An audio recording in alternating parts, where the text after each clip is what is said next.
Однесувањето на Дуи било некоректно. Денови му беа потребни на поранешниот премиер да каже било што за скандирањето учака на митинг од Дуи на градскиот плоштад. Ковачевски дури сега пред избори зборува дека дел од министрите во неговата влада се однесувале несоодветно, како на пример дека играле фудбал во кабинетите и давале впечаток дека никој ништо не работи. Тоа само покажува дека после 22 години на Дуи единствена реторика во политичка борба за европска иднина му останува да се повикува на анахрони повици од 2001 година.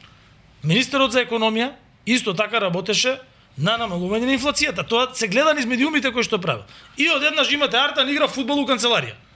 Па ги викнал и другиве да играат фудбал. Според аналитичарите, млаката осуда на Ковачевски е многу задоцнета реакција и требало да направи нешто во изминатите години, а не сега во изборен циклус. Според Синиша Пеќевски, Ковачевски го прави овој потек заради револтот кој го покажува народот. Па ова веќе се задоцнето и реториката не е неискрена, прочитана е во јавноста, делата покажува, така да вакви коментари после ајде да кажам 2 годишно негово владење како премиер е многу задоцнето и тотално непотребно. Требаше да си достои до крај на својот однос кој го има кон Дуи, кој е многу лош во однос и на него и на неговата политичка партија. Критиката за начинот на кој се однесувале Дуи во владата е повеќе од очигледно дека е обид за глас плюс. Според Пеќевски, Ковачевски веќе ги пропуштил шансите кога требало да критикува. Верувам дека е советуван од некој експерт да